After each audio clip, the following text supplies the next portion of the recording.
the licensure examination for teachers or LED. And ito na po ulit, may panibago po tayo na material para sa inyo. And with me ay ang atin pong training manager para po sa Polar Training and Education Consultancy sa training dito po sa Dagupan City. Ang aking may bahay, ang aking asawa, ang co-founder ng ating PTEC, Madam Liza Irene Jacob. Yan. So, pareho po kami na teachers, both of us, licensed teachers pareho, and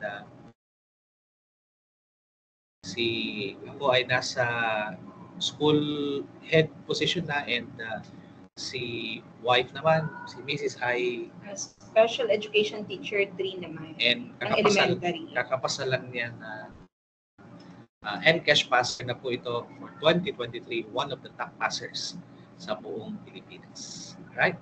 So, Madam, can you give us more about yung ating PTEC program?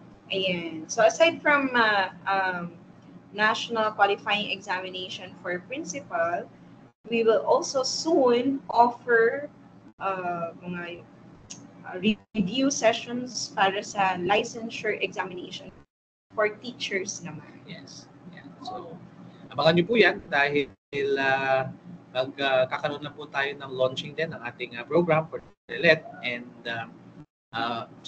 sa ngayon, ang ibibigay po muna namin sa inyo ay mga free videos, kagaya po nito, dito po sa nakafocus sa mga professional education subjects.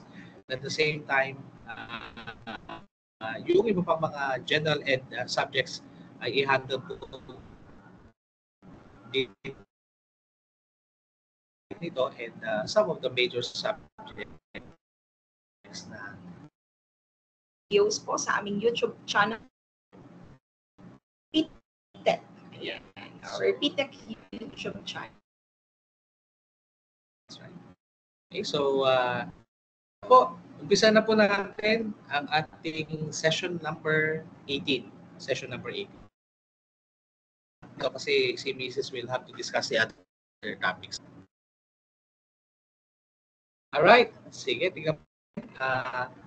We will be having our session for this video. Kung makikita po natin, ang video natin na yan ay nasa video number 18 na, or session number 18. So yan po yung ating alright, yan po yung ating material, as you can see dito po sa ating link. Right, dito po sa ating link. Ayan. So, session number 18 will be educational technology. Ang focus po ng ating diskusyon ngayong video. And let's start off with our question number 1. For question number 1, we have on the fundamentals of educational technology, which of the following best defines educational technology? A, modern gadgets, systematic application, replacement of teachers, or the study of computer programming in education. Again, sa ating mga aspiring future teachers, licensed professional teachers, ang lagi natin pinabanggit po dito, pag nagkakaroon po ng review, is that you must be able to pinpoint right away kung ano yung hinahanap ng ating STEM papunta doon sa ating mga sa mga ating mga options. So there will always be a hint as to alin dyan ang tamang sagot. So in this particular case, meron tamang test as to the definition ng EdTech, and that would be letter, yes, you're right, you letter B. Educational technology is defined as systematic integration of technology in teaching to enhance learning. So in the new curriculum ng ating teacher education program, ito na po yung isa na talagang consistently na naibigay. In the previous curriculum na ino-offer ay hindi naman ito kasama, but lately, because of yung pagdami nga, or what they call that, the usage rate ng ating technology ay tumadami, so kailangan sumabay yung ating curriculum, And ito nga, binibigyan din ng opportunity or binibigyan din po natin ng ating mga future teachers, no, ng knowledge, the competence on how to make use of the EdTech in their teaching learning procedure. Okay? Which model is commonly used to integrate technology in teaching and learning? ADDIE, SAMR, Bloom's taxonomy, or Dale's cone of experience? I believe that you're already familiar with these different models, no? The ADDIE, the SAMR, the Bloom's taxonomy, and the Dale's cone of experience. So, integration of technology, ilin dyan ang tamang sagot? The answer is, yes, you're right if you answered letter B, the SAMR model. Ano ang ibig sabihin ng SAMR? Substitution, augmentation, modification, and redefinition. It helps integrate technology in education effectively. You have to remember that in order for technology to be properly integrated, kailangan may framework tayo na sinusunod at hindi lang ito basta gumamit tayo ng mga technological gadgets, pwede na natin sabihin na ito na ay parte ng ating EdTech. Hindi po, no? But rather, sabi nga ng definition kanina, it should be a systematic, no, application or systematic integration of technology in the teaching and learning process. And one of the models na pwede niyong makita dito ay yung SAMR model. Number 3, which learning theory supports the use of multimedia and interactive learning? Behaviorism, constructivism, classical conditioning, or humanism? Out of the 4 learning theories mentioned, ang pinaka malapit, no, dun sa pag-support ng media at ng interactive learning ay ang, yes, you are right, kung ang sagot mo ay letter B, constructivism. It promotes active learning through interactive and technology-enhanced experiences. Number 4, which type of educational software allows students to interact with simulations and virtual environments? A, drill and practice software, tutorial software, simulation software, or word processing software. As I've mentioned kanina, you have to pinpoint alin yung keyword or keywords in the question that would allow you to pinpoint directly kung alin ang tama sa mga options na nandiyan. So, yung keyword natin or keywords natin ay ang simulation and virtual environment. With that being said, alam mo na ang tamang sagot dyan ay letter C. Correct. Now, simulation software provides virtual learning experiences for hands-on learning. Napakaganda ng mga simulation software, especially if the learning area or learning areas na nangangailangan nito ay hindi available, no, itong mga iba't ibang mga equipment, no, or high-end equipment. So, ano ginagawa natin? Ginagawa natin ito ng simulation. And ang paggamit ng mga softwares na yan ay nakakatulong upang ma-enhance yung competence sa ating mga estudyante in that particular learning area. Okay? 5, which of the following is the primary benefit of using the learning management system or the LMS like Google Classroom and the Moodle?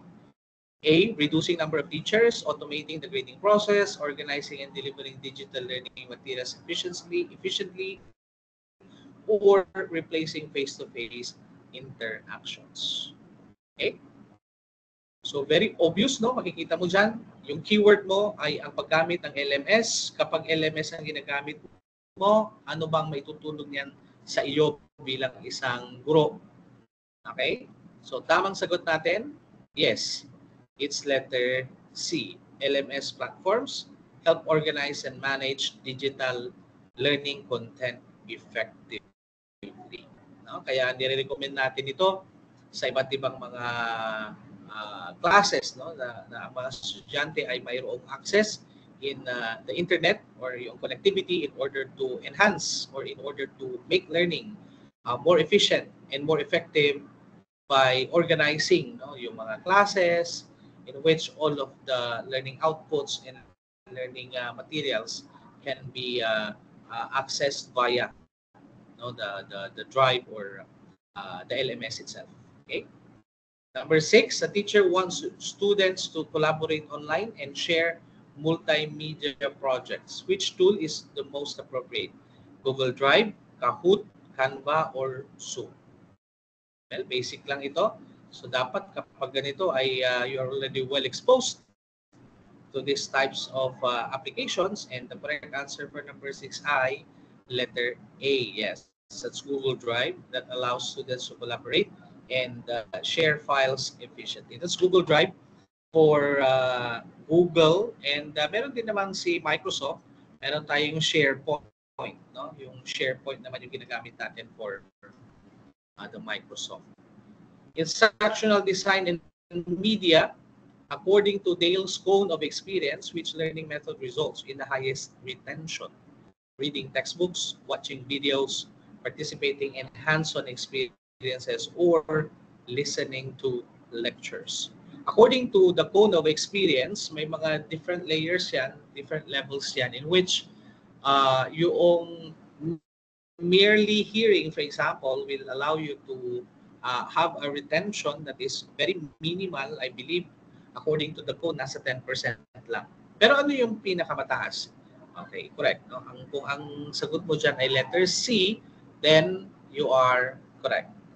The use of hands-on experiences and the development of a learning opportunity by the teacher for the learners to have simulation, hands-on experiences will lead to better learning retention. That is according to Dale's cone of experience. All right. Next, we go to number 8. A teacher uses a flipped classroom model. What does this mean kapag flipped classroom model? Students teach a lesson while the teacher listens. Learning happens at home through videos and classrooms.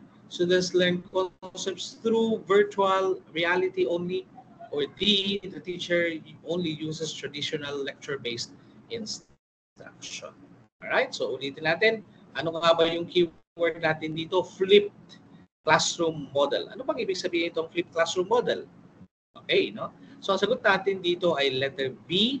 The flipped classroom shifts passive learning, which is the lecture primarily, to home and active learning discussions. Okay? Active learning, discussions, and problem solving to the classroom. Yun po yung ating definition dito ng flipped classroom. Kaya kung babalikan natin yung ating option, yan. Yun ang nangyayari kapag nagkaroon ng flipped classroom. Yung learning ay nangyayari sa loob ng bahay or sa bahay through videos and classroom time that is used for discussions and activities. No?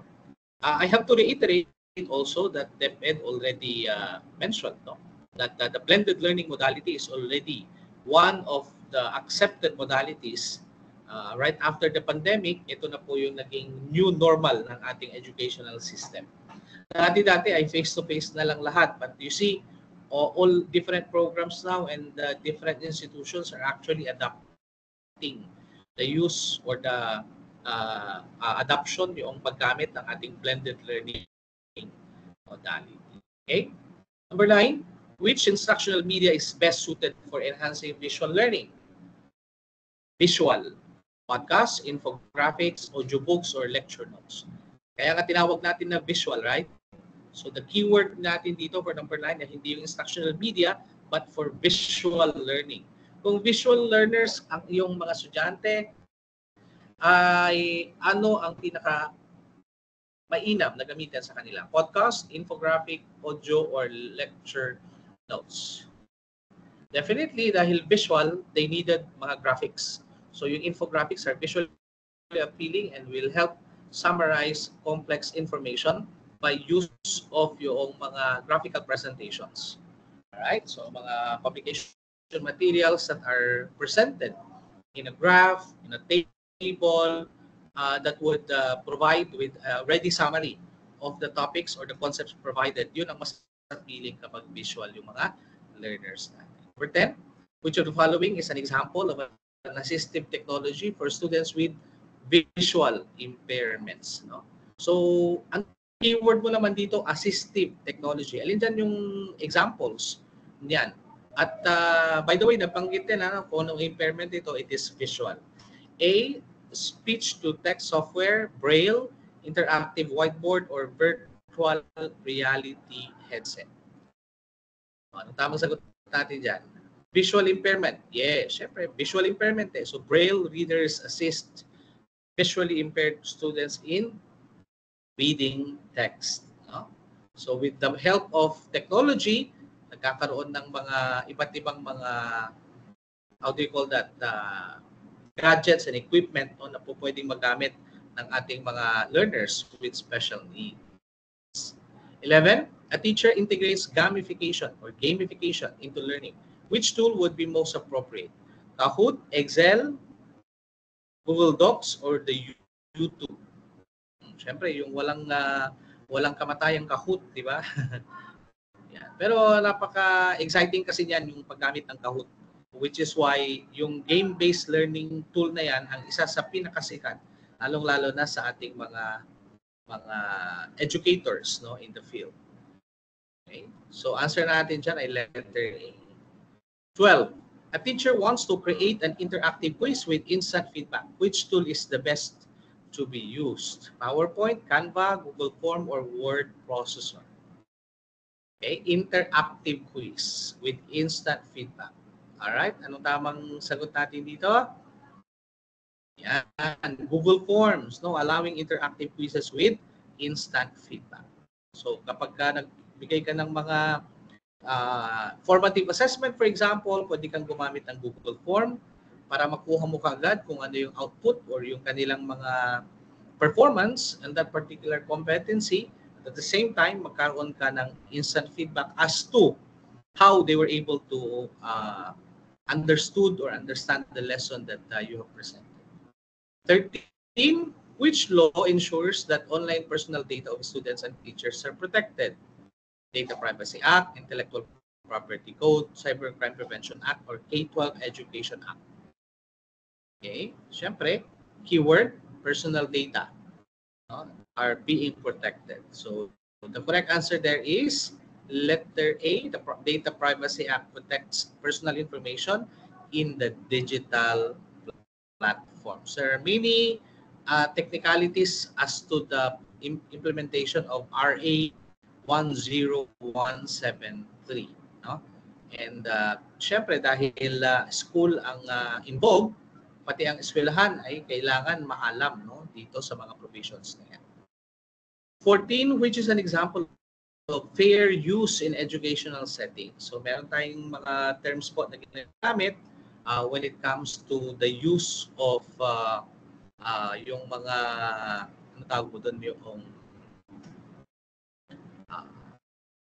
plagiarism aspect no, ng paggamit ng iba't ibang mga materials in the internet. So, example, fair use. A, teacher photocopies an entire textbook. Student downloads copyrighted music. Teacher uses a short video clip.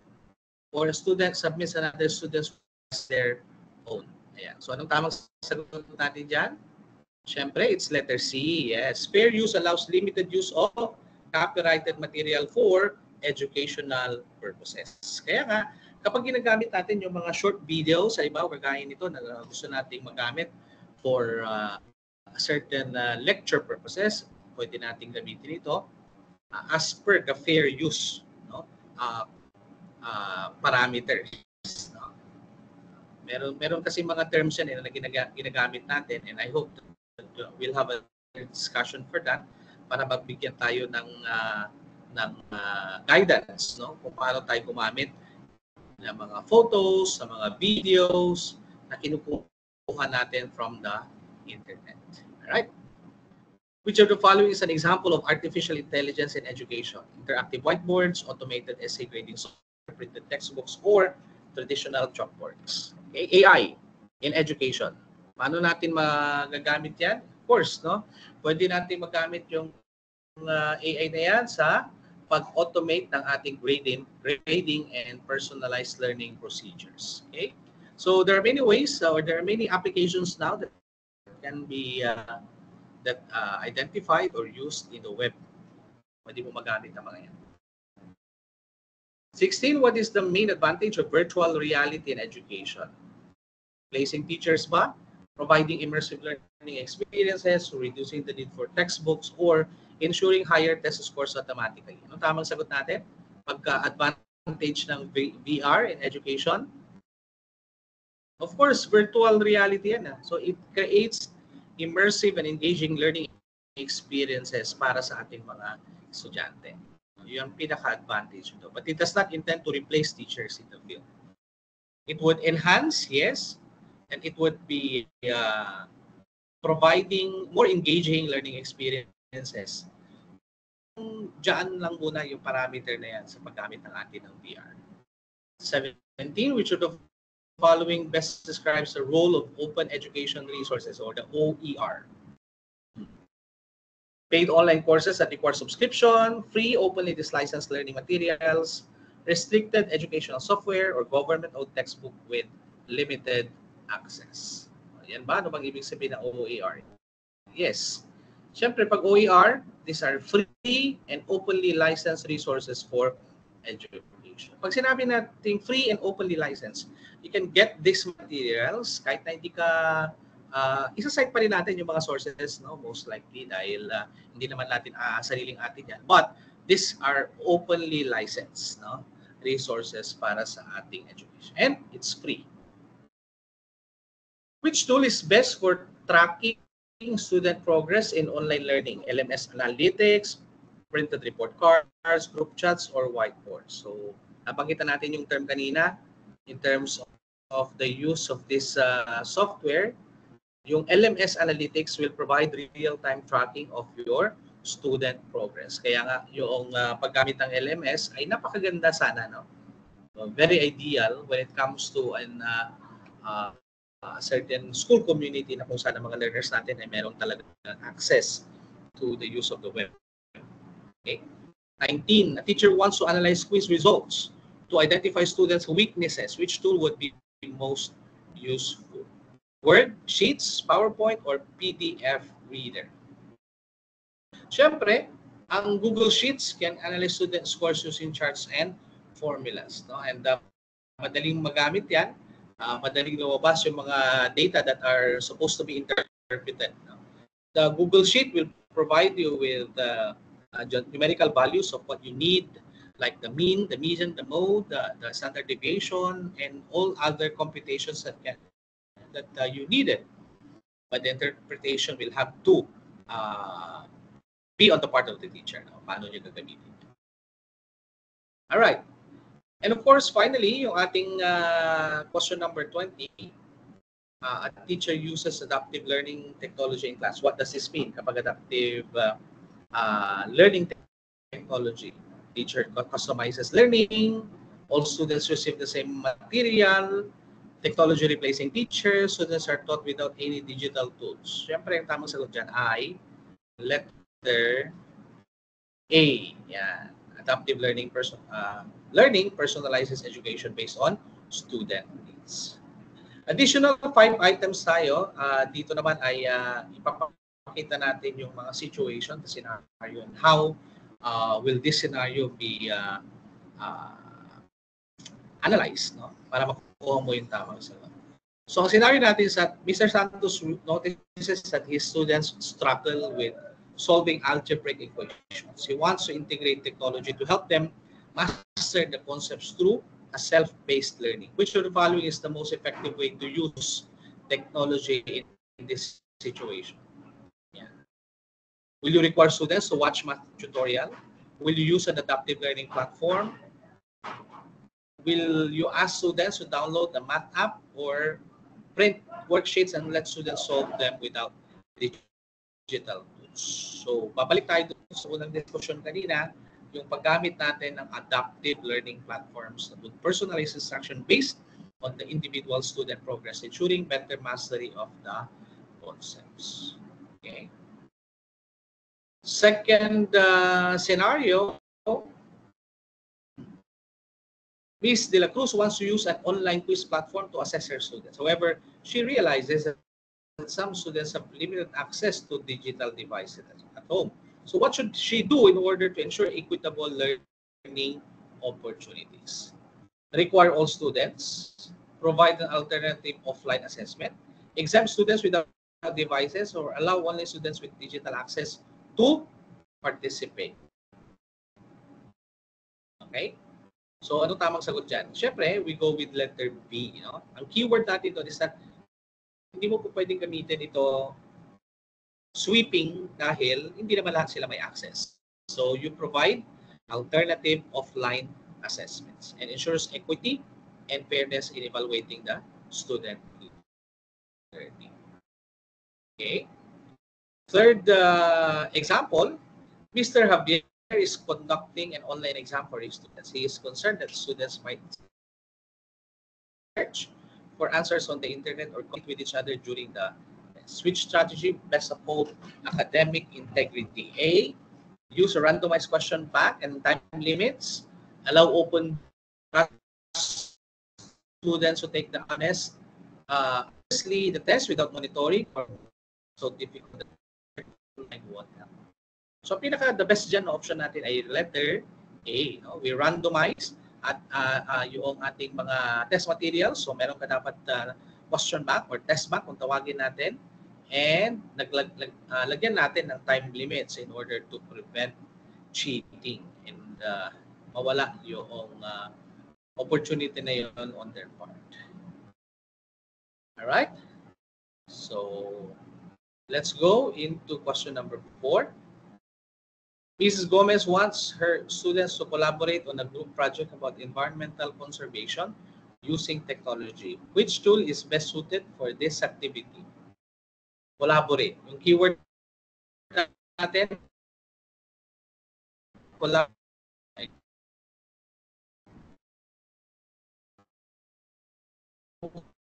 Google Docs.